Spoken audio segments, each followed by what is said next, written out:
ஆத்மா ஒன்றா அல்லது பலவா?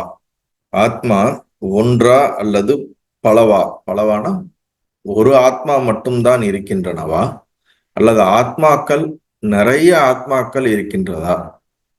பகவானுடைய பதிலை பார்த்துவிட்டு அதை நாம் இன்னும் டீட்டெயில்டா ஆராய்வோம். அறியாமை குழப்பத்தினின்று எழும் கேள்வி இது. தேகத்தையே ஆத்மாவாக கருதி பிற தேகங்களை கண்டு அவை ஒவ்வொன்றிலும் தனித்தனியே வெவ்வேறு ஆத்மாக்கள் இருப்பதாக எண்ணி பிரமிக்கின்றோம். ஆனால் தூங்குங்கால் நமக்கு அயலாய் வெளியே பல ஆத்மாக்கள் இருப்பதாய் நாம் எண்ணுவதில்லை. ஏன்? அகந்தை அதை பற்றி எழும் பேத புத்தியின் அங்கு இன்மையால் ஆத்மா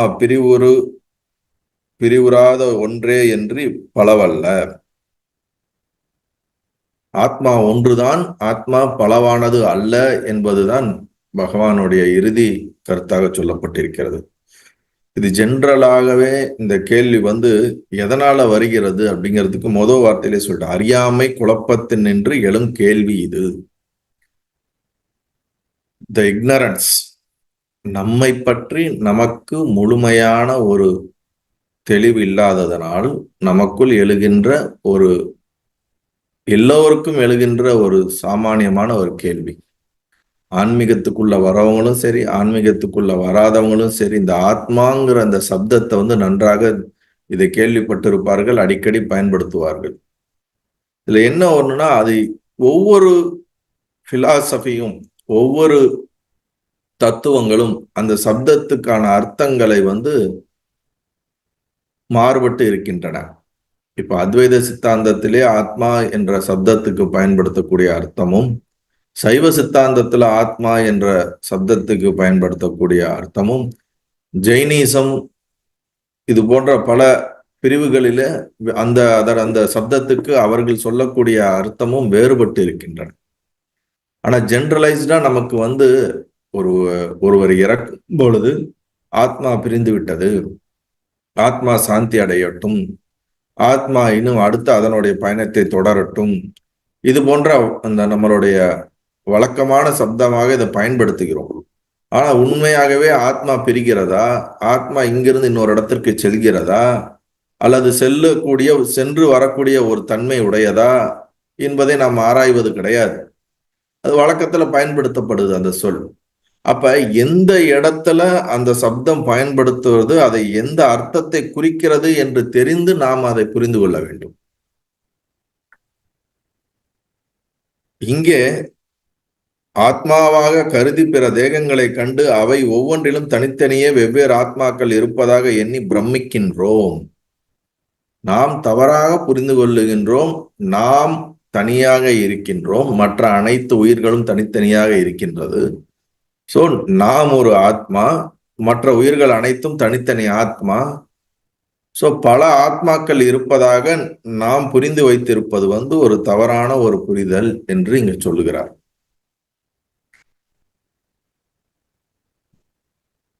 முதல்ல இப்ப நான் என்ற நமக்கு ஒரு உணர்வு இருக்குல்ல, இந்த உணர்வை அதை பிரிச்சு உள்ள சென்று பார்த்தோம் என்றால், உணர்வு, உள்ளம், உடல் என்று மூன்றாக நம்ம பிரிக்கலாம். உடல், மனம் என்ற ஒரு கேட்டகரியில வச்சுக்கோங்க. தூய உணர்வு அப்படிங்கிறதான் நம்ம ஆத்மா என்று சொல்லுகின்றோம். இங்கிலீஷ்ல சொன்னா பியூர் கான்சியஸ்னஸ், முழு விழிப்புணர்வு, சைத்தன்யம், சச்சிதானந்தம். அது ஆத்மா என்ற சப்தத்தை நம்ம பிரம்மம் என்றும் நாம் அழைப்பது உண்டு. இந்த மாதிரி பல சப்தத்துல நம்ம சொல்லலாம். ஆனா உணர்வு, முழுமையான அந்த தூய உணர்வைத்தான் ஆத்மா என்று அழைக்கின்றோம். இந்த நம்ம இப்ப நம்ம சொல்றதுலே தூய உணர்வும் இருக்கிறது. உள்ளம், உயிர் என்ற தன்மையும், உயிரைத்தான் உள்ளம் என்று சொல்லுகின்றோம். உடல், மனம் சேர்ந்த அமைப்பு, இது எல்லாம் சேர்ந்ததுதான் இப்ப நம்ம. இப்ப ஒருவர் இறந்து விடுகிறார் அப்படின்னா, அவர் உடம்பில் இருந்து உயிர் பிரிந்து வேறொரு பயணத்தை தொடர்கிறது என்று நாம சொல்லுகின்றோம். அப்ப இந்த ஸ்தூல சூட்சம இந்த உடல்களோடு சேர்ந்து இருக்கக்கூடியதை நாம் ஆத்மா என்று ஜென்ரலாக புரிந்து வைத்திருக்கின்றோம். ஆனா ஆழமான புரிதல் என்னன்னா, இந்த ஸ்தூல உடம்புக்கும் சூட்சம உடம்புக்கும் காரண உடம்புக்கும் வேறானதாகவும்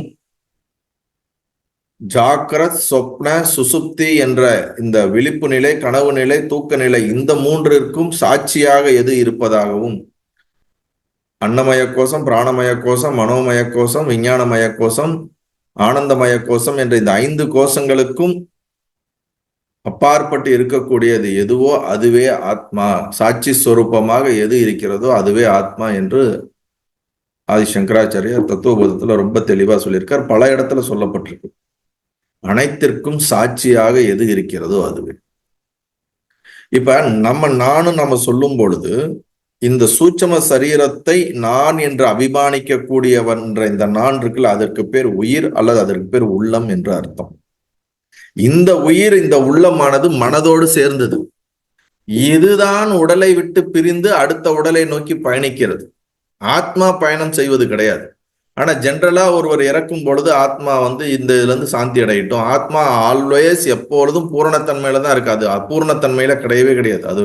அது முழுமையற்ற தன்மையில கிடையவே கிடையாது. எப்பொழுதும் முழுமையாகத்தான் இருக்கிறது, சச்சிதானந்தமாகத்தான் இருக்கின்றது. அப்ப ஒரு ஒரு நம்மளை ஜென்ரலா நம்ம பயன்படுத்தும் போது ஜீவாத்மா அப்படின்னு நம்ம சொல்லுவோம், இறைவனை பரமாத்மா அப்படின்னு சொல்லுவோம். ஆத்மா என்பது காமன், ஜீவ பர லிமிட்டடா இருக்கக்கூடியதை ஜீவன் என்றும், அன்லிமிட்டடா இருக்கக்கூடியதை பரமாத்மா என்று நம்ம சொல்வதுண்டு. அப்ப ஜீவாத்மாவுக்கு வேற ஆத்மா இருக்குது, பரமாத்மாவுக்கு வேற ஆத்மா இருக்குன்னா கிடையவே கிடையாது. வேறுபாடு எங்கே இருக்கிறது என்றால் இந்த உபாதிகள் என்று நம்ம சொல்லுவோம். உபாதினா வேற ஒண்ணும் இல்லை, நம்மளுடைய ஸ்தூல சூட்சம காரண சரீரம். அதே மாதிரி பரமாத்மாவுக்கு இருக்கக்கூடிய ஸ்தூல சூட்சமம். உபாதிகள்னா ஆத்மா அனாத்மாவான விஷயங்கள் எல்லாத்தையும் உபாதிகள்னு சொல்லுவோம். அப்ப இதுதான் வேறுபாடு கூடையது. ஆத்மா எல்லாமே ஒரே ஒரு ஆத்மா தான் இருக்குது. அது எல்லாருமே ஒண்ணு கிடையாது. உண்மையை சொல்ல போனோம்னா அறியாமையில் நாம் இருப்பதினால் நாம் வேறு, அனைத்தும் வேறு, பல ஜீவான்கள் இருப்பதாகவும் பல ஜீவாத்மாக்கள் இருப்பதாகவும் நாம் உணர்கிறோம் அல்லவா, அறிகிறோம் அல்லவா, அனுபவித்து வாழ்கிறோம் அல்லவா. இது நம் அறியாமையின் வெளிப்பாடே தவிர உண்மையில் இருப்பது ஆத்மா ஒன்றுதான், அதை தவிர வேறு ஒன்று கிடையவே கிடையாது என்பதுதான் அத்வைத சித்தாந்தம். அதை தவிர வேறொன்று இருப்பதாக நாம் எண்ணுகிறோம் என்றாலே அது நம் அறியாமையின் வெளிப்பாடு. அதைத்தான் நம்ம மாயா அப்படின்றோம், அவித்யா அப்படின்னு சொல்றோம். நம்மளுடைய தவறான ஒரு அண்டர்ஸ்டாண்டிங். இப்ப பகவான் இங்க நான் யார் அப்படின்னு நம்ம கண்டுபிடிக்கணும்னு சொல்லும் பொழுது நானாதானே இருக்கிறேன். அதுக்கப்புறம் நம்ம ஏன் நான் யார் கண்டுபிடிக்கணும்னா, நாம் உடலோடு சேர்ந்ததையும் நானும் நம்ம சொல்றோம், இந்த மனசோட சேர்ந்ததையும் நானும் நம்ம சொல்றோம். அததான் உடல் மனம் உயிர் இது கலந்த ஒரு அமைப்பு. இதைத்தான் ஜென்ரலா நம்ம நான் சொல்றோம். ஆனா நான் யாருன்னு பகவான் சொல்றது இந்த உணர்வை நீ என்று நீ உணர்வு. இந்த உடல் மனம் சேர்ந்ததை நீ என்று நீ உணர்வது தவறான ஒரு புரிதல். அது ஆன்மா கிடையாது. தூய உணர்வான உன்னை நீ அறிவதுதான் சரியானது. பல சித்தாந்தங்கள்ல, வெவ்வேறு சித்தாந்தங்கள்ல இந்த உபாதிகளோடு சேர்ந்து இருக்கிறதையும் ஆத்மான்னு சொல்றது உண்டு. நம்மெல்லாம் இந்த உலகம் நிஜம்னு சொல்லும் பொழுது நம்மெல்லாம் ஜீவன்கள் அப்படின்னு சொல்லும்போது நம்ம ஒரு ஜீவன், பல ஜீவன்கள் இருக்கு அப்படிங்கும்போது ஜென்ரலா நம்ம வழக்கத்துல இதை பயன்படுத்துறோம். நமக்கு சாஸ்திரமும் அப்படி சொல்லி கொடுக்குது, இதெல்லாம் ஜீவாத்மாக்கள் அப்படின்னு. ஆனா அது ஒரு சட்டன் ஸ்டேஜ் வரைக்கும் தான் அந்த எஜுகேஷன். நம்மெல்லாம் தனித்தனியான ஒரு பரமாத்மான்னு ஒருத்தர் இருக்கிறாரு, அவர் எல்லாத்தையும் படைச்சிருக்காரு, காத்து இருக்காரு, இதெல்லாம் செய்கிறார் அப்படிங்கிறதெல்லாம். ஆனா அல்டிமேட் ஆன்சர், அப்சல்யூட் அந்த ஒரு ஃபைனலான ஒரு சத்தியம் என்ன அப்படின்னா, நான் பிரம்மமாக இருக்கின்றேன், அகம் பிரம்மாஸ்மி, அதாவது நான் அந்த கான்சியஸ்னாக மட்டுமே இருக்கின்றேன் என்பதுதான். எனக்கு அந்நியமாக, எனக்கு வேறாக ஒன்று இல்லை என்பதுதான் இறுதி உண்மை. அப்ப இங்க ஆத்மா ஒன்றா அல்லது பலவான் கேள்வி கேட்கும் போது எப்படி பல ஆத்மாக்கள் இருக்க முடியும்? இப்ப ஆகாசம் இருக்கு, எங்க வீட்டுக்கு தனி ஆகாசம், உங்க வீட்டுக்கு தனி ஆகாசம், அல்லது உங்களுடைய பக்கத்து வீட்டுக்காரங்களுக்கு தனி ஆகாசம் இருக்கா என்ன? மொத்த ஆகாசமும் பஞ்சபூத தத்துவத்துலன்னு பார்த்தோம்னா, இப்ப நம்ம வீடு ஒரு 4 செவருக்குள்ள இருக்கக்கூடிய ஒரு ஆகாசம் வேறங்க, வெளியில இருக்கக்கூடிய ஆகாசம் வேறங்க நம்மளால சொல்ல முடியுமா? சொல்ல முடியாது. சரி, இந்தியாவில் இருக்கக்கூடிய பில்டிங்ஸ்ல இருக்க ஆகாசம் வேற, அமெரிக்கால இருக்கக்கூடிய பில்டிங்ல இருக்கக்கூடிய ஆகாசம் வேறன்னு சொல்ல முடியுமா? இப்ப ஆகாசம் என்பது பொதுவானது. அதை நாம் ஒரு கட்டடங்களுக்குள்ள செவருக்குள்ள வைக்கும் போது ஒரு தனியாக இருப்பது போல் அதற்குள் ஒரு ஆகாசம் உருவானது போல நமக்கு ஒரு தோற்றம் அளிக்கிறதே தவிர, உண்மையில் ஆகாசம், இந்த ஸ்பேஸ் என்பது எல்லாமே ஒரே ஒரு ஸ்பேஸ் தான். இப்ப நம்ம உடம்பு மனசுங்கிற ஒரு கூட்டமைப்புக்குள்ள நம்மளை பார்க்கிற போது, எப்படி நாம ஒரு கடம்ன்ற இந்த ஒரு குடத்துக்குள்ள பார்க்கும்போது குடத்துக்குள்ள இருக்கிற ஆகாசம் வேற, வெளியில இருக்கக்கூடிய ஆகாசம் வேற அப்படின்னு தெரியுது. நம்ம உடம்புன்னு அப்படின்னு நம்ம பார்க்கும்போது உடம்புக்குள்ள ஒரு ஆத்மா இருக்குது, வெளியில ஒரு ஆத்மா இருக்குது. வெளியில இருக்கிறது பரமாத்மா, உடம்புக்குள்ள இருக்கிறது ஜீவாத்மா அப்படிங்கிற ஒரு புரிதல் நமக்குள்ள வரும். ஜென்ரலா வச்சிருக்கோம். ஆனா ஒவ்வொரு வீட்டுக்குள்ள இருக்கக்கூடிய ஸ்பேஸும், வெளியில இருக்கிற ஸ்பேஸும், இந்த பூமிக்கு மேல இருக்கக்கூடிய ஸ்பேஸும், எல்லா பால்வெளி மண்டலங்களுக்கு இருக்கக்கூடிய ஸ்பேஸும் ஒண்ணுதான். அந்த ஒரே ஸ்பேஸ் தான் எல்லா விதமான பொருட்களிலும், ஜட வஸ்துக்களையும், உயிர் வஸ்துக்குள்ளயும் அது என்ன இருக்கு, நிறைஞ்சு இருக்குது. இப்ப எனக்குள்ள இருக்கக்கூடிய ஸ்பேஸ் வேறங்க, உங்களுக்குள்ள இருக்கக்கூடிய வெற்றிடம் வேற, எனக்குள்ள இருக்கக்கூடிய வெற்றிடம் வேற நம்மளால சொல்ல முடியாது. எங்க வீட்டுக்குள்ள இருக்கக்கூடிய வெற்றிடம் எனக்கு சொந்தமானது. இந்த வெற்றிடத்தை நீங்க இது பண்ணக்கூடாது. நம்ம வேணா அப்படி பிரிச்சு வச்சுக்கலாம். உதாரணம் பாருங்களேன், நம்ம மக்கள் நாமெல்லாம் சேர்ந்துக்கிட்டு இந்த இந்த இடத்துல இருந்து இந்த இடம் வரைக்கும் கோடு போட்டுக்கிட்டு இது என் இடம், இதுக்கு தான் நான் உரிமை அப்படிங்கிறோம். ரைட்டு. அதுக்கு அடுத்து பக்கத்துல இருக்கிற அவர் ஒரு உரிமை போறாரு. இதெல்லாம் ஒரு காலத்துல என்ன நினைக்கிறாரு, இப்ப சமீபத்துல ஒரு இடத்துல ஒரு நிலநடுக்கம் நடந்த மாதிரி எல்லாம் நாம பிரிச்சு பிரிச்சு வச்சுக்கிறோம். திடீர்னு இயற்கை இது என்னதுன்னு நினைக்கும் போது மொத்தமும் இப்ப யாருக்கு சொந்தம்? பூமி ஒரு பிரளயம் நடக்கும்போது அந்த பிரளயத்துல எல்லாம் உள்ள போகும்போது அது யாருக்கு சொந்தம்? அப்ப இது என்னுடைய சொந்தம், இது என்னது அப்படின்னு நம்ம ஒரு சின்ன சின்ன ஒரு கட்டடம் மாதிரி கட்டிக்கிட்டு அதுக்குள்ள இருக்கக்கூடிய ஆகாசம் என்னதுன்னு சொல்றதெல்லாம் ஒரு ஒரு நமக்குள்ள ஒரு விதமான ஒரு புரிதலா இருக்கணும். அது அப்சல்யூட் கிடையாது. அது நிதர்சன யதார்த்த சத்தியம் கிடையாது. அது போல ஒவ்வொரு உயிர் அப்படிங்கிறது தனிதான். புரியுதுங்களா? இந்த ஒவ்வொரு உயிருக்குள்ள இருக்கக்கூடிய ஆத்மா தனித்தனி ஆத்மாவான்னு பார்த்தா அப்படி கிடையாது. இது தெளிவா புரிஞ்சுக்குங்க. இது பேசிக்கான கொஸ்டின், பேசிக்கான அண்டர்ஸ்டாண்டிங். எல்லாருக்குள்ள இருக்கக்கூடிய ஆத்மா அப்படின்னு சொல்ற அந்த சப்தத்துக்கான லட்சிய அர்த்தம், அதனுடைய குறிப்பு அர்த்தமானது கான்சியஸ்னஸ் இஸ் ஒன்லி ஒன். இந்த ஒன்லி ஒன் அந்த அந்த கான்சியஸ்னஸ் எல்லாத்திலையும் ஸ்ப்ரெட் ஆகி எல்லாத்திலையும் வியாபிச்சு இருக்கின்றது. எங்கும் வியாபித்து இருப்பதைத்தான் விஷ்ணு என்று சொல்லுகின்றோம்.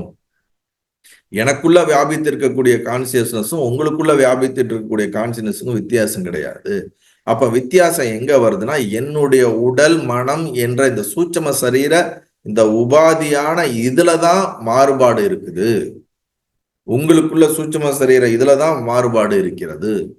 எப்பொழுது நமக்கு அந்த மெஞ்ஞானம் ஆகிய அந்த ஆத்மா என்ன என்ற அந்த ஞானம் புரிதல் ஏற்படும் பொழுது அப்பதான் நமக்கு தெரியும் இது எல்லாமே தனித்தனி வெவ்வேறு விதமான வேறுபாடுகளுடைய ஒரு அமைப்பே கிடையாது.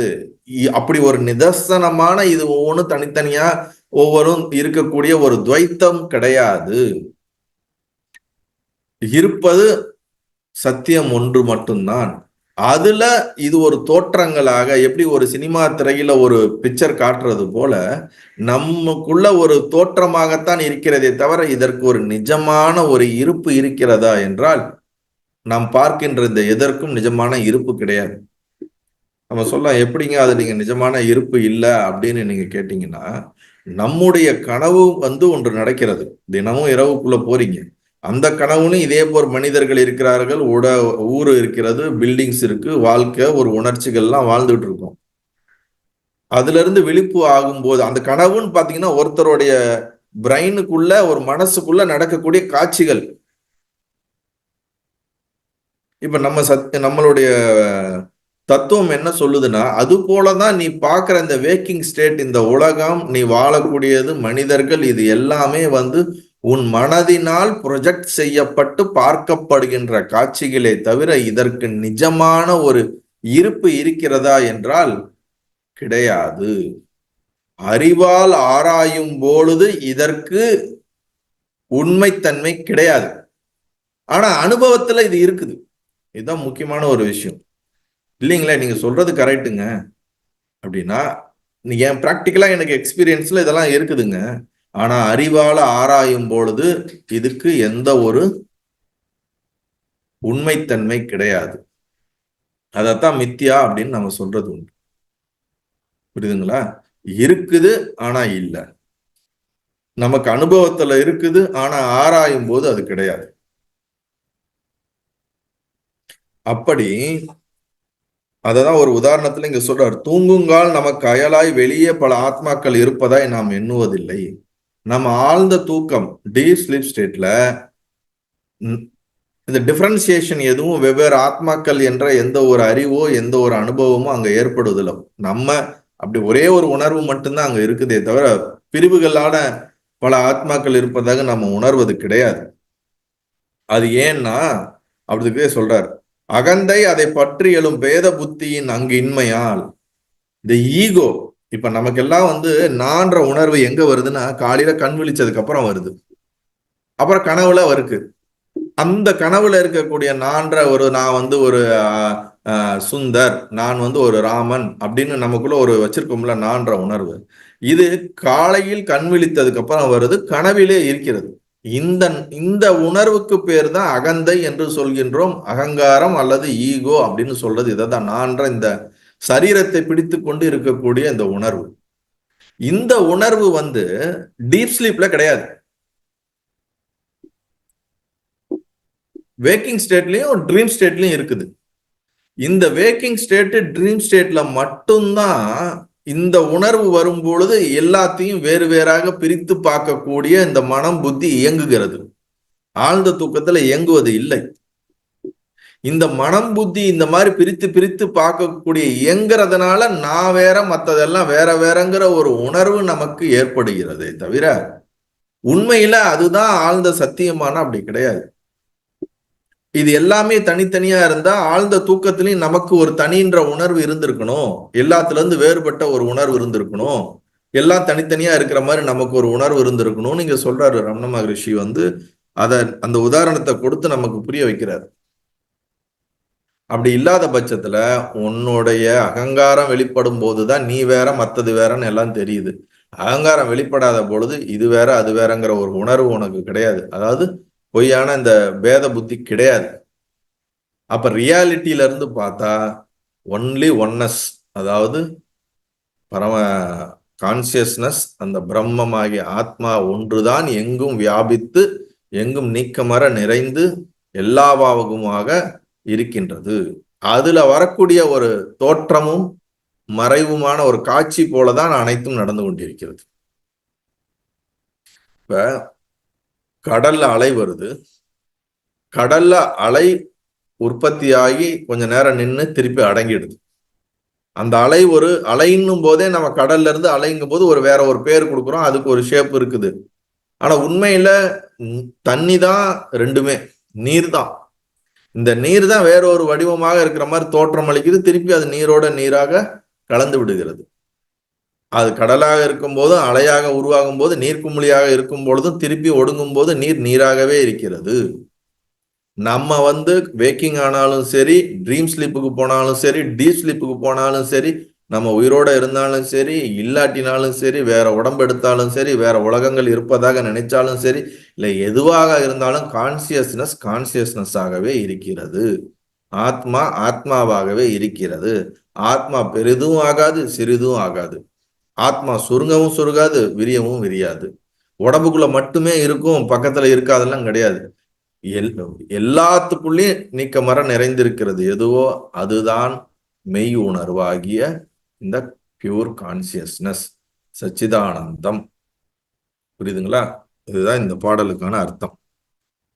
அப்ப ஆத்மா இது இந்த ஒரு விஷயம், ஆத்மா ஒண்ணுதான், பல ஆத்மாக்கள் கிடையாது. இதுதான் அல்டிமேட் ஆன்சர்.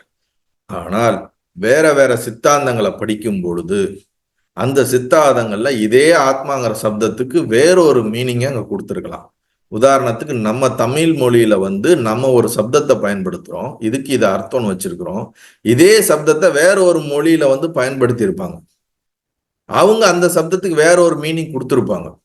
இப்ப நம்ம இப்ப உதாரணத்துக்கு மலையாளத்துல பட்டினா நாய் என்ற ஒரு அர்த்தம் இருக்கு. நம்ம பட்டினா ஒரு கிராமத்துக்கோ ஒரு ஊருக்கோ நம்ம ஏதோ பட்டி, இந்த மாதிரி காளிப்பட்டி, இந்த மாதிரி ஏதோ சொல்வதுண்டு. அப்ப அந்த பட்டிங்கிற வார்த்தை நமக்கு ஒரு அர்த்தத்தை கொடுக்குது, அவங்களுக்கு வேற ஒரு அர்த்தத்தை கொடுக்குது. அந்த மாதிரி ஆத்மாங்கிற சப்தத்துக்கு அப்சல்யூட் அர்த்தம் ஒண்ணு இருக்கு. அது ஒவ்வொரு சித்தாந்தமும் ஒவ்வொரு முறை அவங்க அப்ரோச் பண்றதுக்கு ஏற்ற மாதிரி அதுக்கு வேற ஒரு அர்த்தங்கள் கற்பிக்கப்பட்டிருக்கின்றன.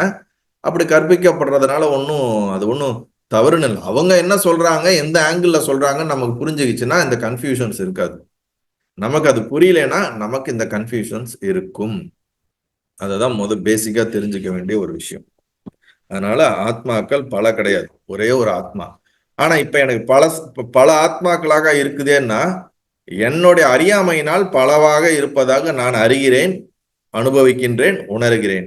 எப்பொழுது எனக்கு ஆத்ம ஞானம் ஏற்படுதோ இது அனைத்தும் வெவ்வேறு அல்ல, ஒன்றுதான் என்ற அந்த சத்தியம், அந்த ஒன்றும் நான் தான் என்ற சத்தியம் உங்களுக்கு விளங்கும். நல்லது.